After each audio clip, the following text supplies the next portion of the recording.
तड़कापुर गांव में झुमरू नाम का नाई अपनी पत्नी शर्मीली के साथ रहता था। वो बड़ा ही आलसी किस्म का आदमी था और थोड़ा बेवकूफ भी, लेकिन शर्मीली बहुत ही समझदार और तेज दिमाग की थी। एक दिन झुमरू भागता हुआ घर आता है। क्या हुआ?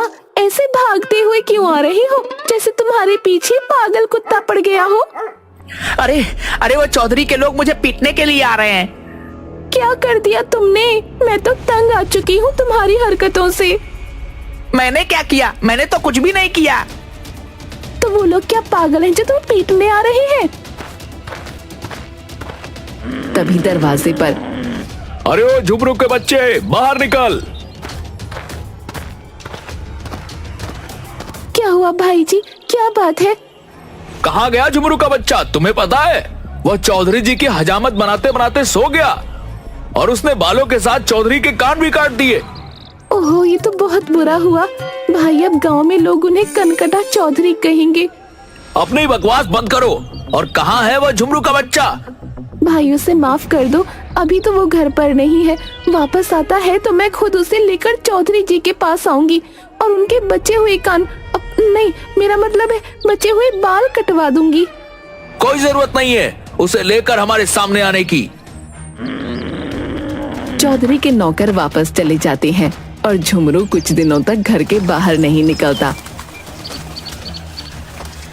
सुनते हो, आज 4 दिन हो गए हैं तुम काम पर नहीं गए। कुछ काम नहीं करोगे तो घर कैसे चलेगा?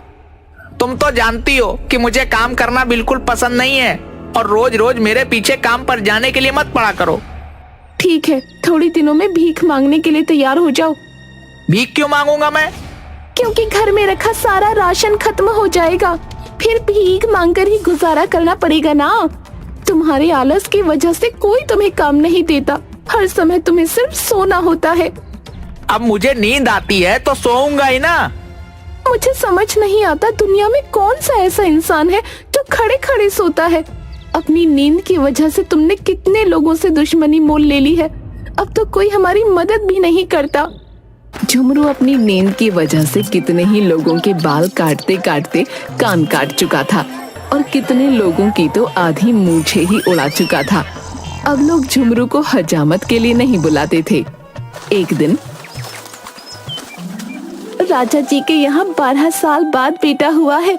उन्होंने अपना खजाना खोल दिया है, गरीबों को दिल खोल कर दान दे रहे हैं। तुम एक काम करो, राजमहल चले जाओ, महाराज से कुछ मांग कर लाओ। क्या मांग कर लाऊं? अब ये भी क्या मैं ही बताऊं? खुद के पास भी थोड़ा दिमाग है कि नहीं, वही लगा लो ना। झुमरू राजमहल जाता है। महाराज, मुझे भी कुछ दान में दे दीजिए।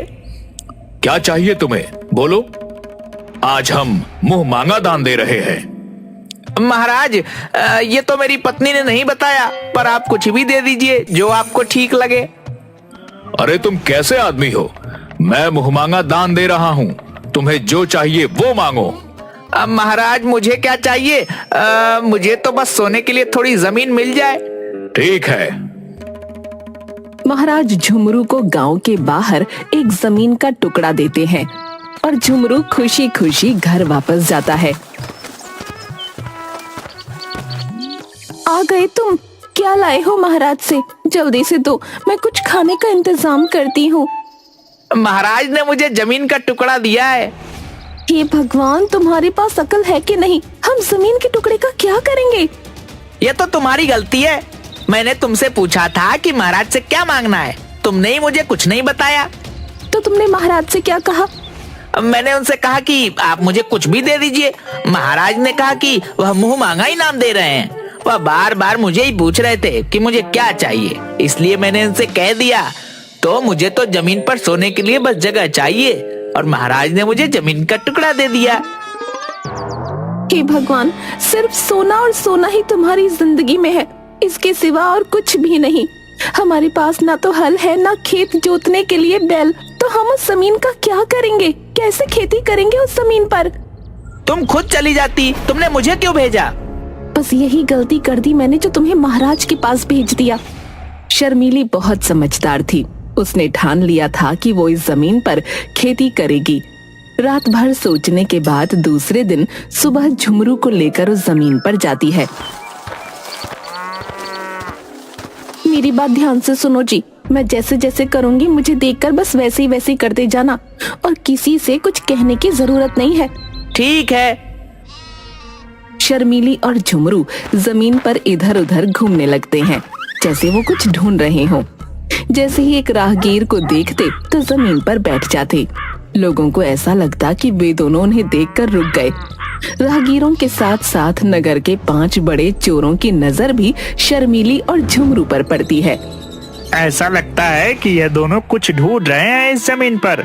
तुम बिल्कुल ठीक बोल रहे हो, मुझे भी ऐसा ही लग रहा है, क्योंकि जब वे दोनों किसी को आते देखते हैं तो एकदम से रुक जाते हैं, मानो वह किसी दूसरे को ये नहीं बताना चाहते हैं कि वह दोनों क्या ढूंढ रहे हैं। काफी देर के बाद उनमें से एक चोर शर्मीली के पास आता है। क्या हुआ बहन, कुछ ढूंढ रही हो क्या? नहीं नहीं, मैं तो कुछ भी नहीं ढूंढ रही। अरे बहन, तुम मुझे बता सकती हो। अगर तुम बताओगी तो मैं भी तुम्हारा मदद करूंगा। शर्मीली पहले तो थोड़ी नानुकुर करती है, फिर चोर के बार बार कहने पर उसे बताती है। भाई, ये जमीन मेरे दादाजी की है। बहुत साल पहले उन्होंने इस जमीन में सोने और चांदी से भरा घड़ा कहीं पर दबा दिया था। उस जगह का सही पता बताने से पहले ही उनकी मृत्यु हो गई। मैं और मेरे पति उसी घड़े को ढूंढ रहे हैं, लेकिन आपकी बात किसी को मत बताना। हाँ बहन, तुम मुझ पर भरोसा कर सकती हो, लेकिन मुझे लगता है कि तुम्हें मजदूरों की सहायता से इस पूरे खेत को खोदना चाहिए ताकि आसानी से तुम्हें वह घड़ा मिल जाए। अरे हाँ, ये तो आपने बिल्कुल सही सलाह दी। आपका बहुत बहुत धन्यवाद भाई। मैं मजदूरों को लाकर खेत की खुदाई करवाती हूँ। लेकिन अब तो अंधेरा होने वाला है बहन, तुम यह काम कल सुबह सुबह करवा लेना। आपने बिल्कुल सही कहा, मैं कल सुबह जल्दी मजदूरों के साथ आकर खेत की खुदाई का काम करवा लूंगी। वो दोनों घर वापस चले जाते हैं। वो चोर अपने बाकी 4 साथियों के साथ मिलकर पूरे खेत की खुदाई कर देता है, लेकिन उन्हें वहाँ कुछ नहीं मिलता। दूसरे दिन सुबह शर्मीली और झुमरू खेत पर वापस आते हैं। देखा तुमने, खेत की खुदाई हो गई है। तुम यहीं रुको और किसी से कोई बात मत करना, मैं अभी आती हूँ। शर्मीली गांव के बनिए के पास जाती है। सेठ जी, मुझे थोड़ा गेहूं उधार दे दीजिए। उधार तो दे दूं, तुम वापिस कैसे करोगी? तुम्हारा पति तो कुछ काम भी नहीं करता। मैं जानती हूँ, लेकिन कुछ समय बाद मैं इसका 3 गुना गेहूं आपको वापस कर दूंगी। शर्मीली उस गेहूं को जमीन पर बो देती है। कुछ समय बाद उम्मीद से ज्यादा अच्छी फसल होती है, लेकिन सभी चोरों की पूरी नजर शर्मीली और झुमरू पर होती है। गेहूं काटने के बाद शर्मीली सेठ को 3 गुना गेहूं वापस कर देती है और कुछ गेहूं बेचकर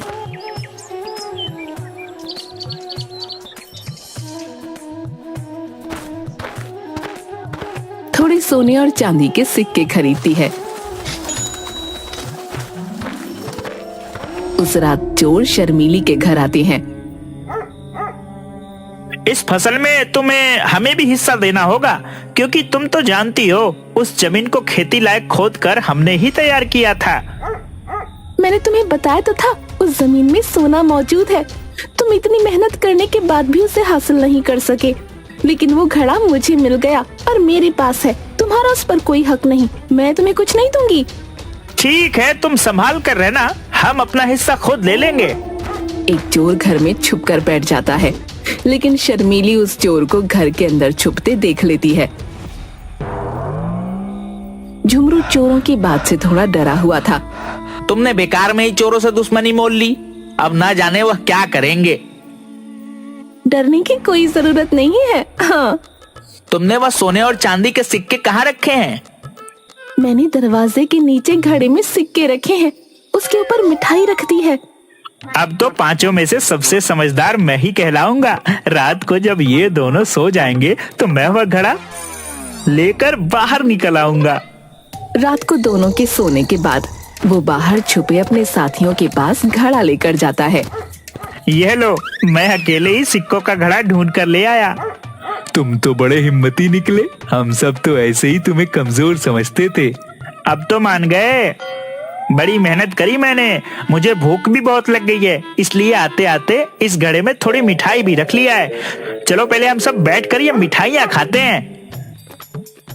सारे चोर मिठाई निकालकर मुंह में डालते हैं, लेकिन शर्मीली ने मिठाई की जगह मिर्ची के लड्डू बनाकर रखे होते हैं, जिसे खाकर उनकी हालत खराब हो जाती है। दूसरे दिन सुबह वो सारे चोर बहुत गुस्से में वापस शर्मीली के घर जाते हैं। आ गए तुम लोग, कैसी रही रात की दावत? तुम्हारी शक्लें देखकर लगता है दावत बड़ी ही स्वादिष्ट थी। तुमने जो किया वो बहुत गलत किया है, अब तुम सावधान रहना, हम तुम्हें नहीं छोड़ेंगे। एक चोर मौका पाकर वहाँ छुप जाता है। शर्मीली उस चोर को छुपते हुए देख लेती है। रात को तुमने उन सिक्कों को कहाँ रखा है? मुझे तो चोरों की बात से डर लग रहा है, ना जाने वह क्या करेंगे। तुम फिक्र मत करो, मैंने उन सिक्कों को नीम के पेड़ पर लटका दिया है। वहाँ उन चोरों को क्या, उनके परदादाओं को भी शक नहीं होगा। खुद को बड़ा समझदार समझते हैं ये दोनों। नीम के पेड़ से सिक्कों की पोटली तो हम बहुत ही आसानी से उतार लेंगे। घर के बाहर अपने साथियों के पास जाकर वो पेड़ की तरफ इशारा करता है। वो देखो, इन बेवकूफों ने सिक्कों की पोटली ऊपर से पेड़ पर लटका रखी है। मैं पेड़ पर चढ़ता हूँ। लेकिन वहाँ सिक्के नहीं, मधुमक्खियों का छत्ता होता है। चोर अंधेरे में छत्ते पर हाथ लगाता है तो एक मधुमक्खी उसके हाथ पर काट लेती है। वो अपने हाथ को अपनी कमर पर रगड़ता है। नीचे खड़े बाकी चोरों को लगता है कि वो सिक्के अपनी जेब में डाल रहा है। तभी एक दूसरी मधुमक्खी उस चोर को काटती है। वो फिर से अपने हाथ को जोर से झटकता है। तुम ये जो कर रहे हो वो ठीक नहीं है। आज तक हमने जो भी चोरियां की हैं, वह सब मिल बांट कर लिया है। आज तुम बेईमानी कर रहे हो। मुझे किसी ने काटा। तभी दूसरी मधुमक्खी उसके सीने पर काटती है। चोर जोर जोर से अपना हाथ सीने पर मारने लगता है। नीचे खड़े चोरों को अब लगता है कि वो सिक्के अपनी ऊपर की जेबों में भर रहा है। हमारे साथ बेईमानी करने की सजा तुम्हें जरूर मिलेगी। रुक जाओ, मैं भी पेड़ पर चढ़ता हूँ। मधुमक्खी ने उसे भी काटा। उसने भी अपना हाथ अपनी कमर पर मारा। अरे कुछ तो शर्म करो, वह तो बेईमान हो ही गया था, तुम भी उसके साथ बेईमान हो रहे हो। सारे सिक्के नीचे लेकर आओ, जो होगा मिलकर बांटेंगे। दूसरा चोर कुछ बोलता उसके पहले ही दूसरी मधुमक्खी ने उसे काट लिया। उसने फिर से अपने हाथ को कमर पर रगड़ा, लेकिन नीचे खड़े चोरों को ऐसा लगा कि दूसरा चोर भी अपनी जेब में सिक्के भर रहा है। एक एक करके सारे चोर पेड़ पर चढ़ जाते हैं। रुक जाओ तुम सब के सब अपनी अपनी जेब में सिक्के भर लिए तुमने। अब बाकी के बचे हुए सारे सिक्के सिर्फ मेरे हैं और किसी के नहीं। वो पूरी ताकत से छत्ते पर हाथ मारते हैं, जिसकी वजह से मधुमक्खियां बुरी तरह से सबको काट लेती हैं और वो सब पेड़ से नीचे गिर जाते हैं। मुझे नहीं लगता कि अब वो पांचों चोर कभी हमारे घर की तरफ वापस आएंगे। लेकिन कुछ समय बाद घर के बाहर कुछ आवाज आने लगी। ये तो उन चोरों की आवाज है, ये फिर से वापस आ गए। लेकिन कोई बात नहीं, मैंने इन बेवकूफों को पहले भी चकमा दिया है और आज तो इनको सबक सिखा कर रहूंगी। उसने अपने पति की हजामत करने का उस्तरा हाथ में मजबूती से पकड़ा और खिड़की के पास खड़ी हो गई। एक चोर ने खिड़की से अंदर झांका तो शर्मीली ने उसकी नाक काट दी। खिड़की पर कोई नुकीली चीज टंगी हुई है, ध्यान से। एक एक करके सारे चोरों ने खिड़की से अंदर जाने की कोशिश की और शर्मीली ने सबकी नाक काट दी। सिर्फ एक चोर की नाक बच गई। वो किसी तरह अपने साथियों को लेकर वहां से हकीम के पास गया।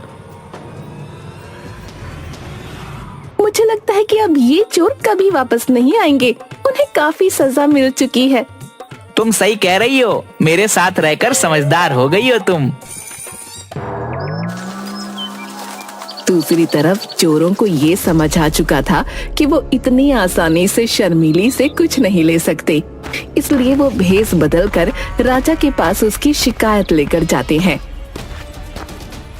महाराज, शर्मीली और झुमरू ने हमसे अपनी फसल का आधा हिस्सा देने की बात कहकर अपने खेत में खुदाई का काम करवाया, लेकिन बाद में जब फसल अच्छी हुई तो वह अपनी बात से मुकर गए। वह दोनों हमें फसल में कोई हिस्सा नहीं दे रहे। महाराज, आप हमें न्याय दिलाइए। शर्मीली और झुमरू को दरबार में बुलाया जाए।